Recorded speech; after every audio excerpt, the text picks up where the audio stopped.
This is a protest half a century in the making.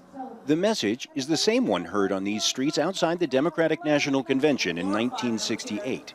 Stop the wars and also the police violence, and particularly in Chicago. It is a peaceful tribute to the protests that erupted when the whole world was watching. In the months before the August convention 50 years ago, the quiescent streets of Chicago and the U.S. are ready to explode following a series of shocking events.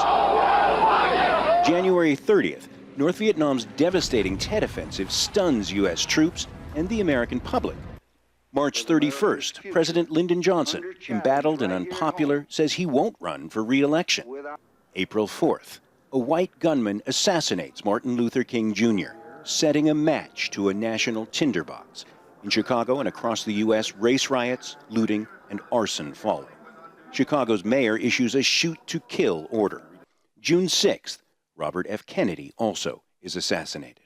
From all corners of America, 10,000 disillusioned young protesters converge on Chicago, and 20,000 police, Army, and National Guard troops.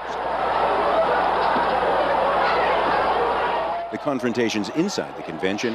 What are you trying to strong-arm stuff? He's an elected delegate. Are amplified outside.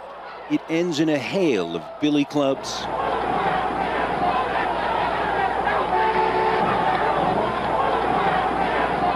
and tear gas. Police have a major confrontation in the street in front of the Hilton.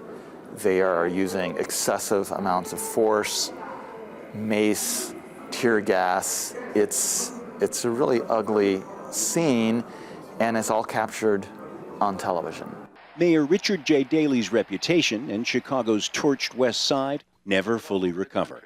The organizers of this protest want to rekindle the spirit of '68, when a counterculture led by America's youth forced the government to listen. A lot of them had illusions in the Democratic Party, and those were crushed with Richard J. Daley's billy clubs in the streets of Chicago, when people were not only massively socially engaged, but also rejected both parties. Then our movements made the kind of gains that we've rarely seen in history. How do we get back to that moment? The answer, he says, will come not from politicians, but from the streets.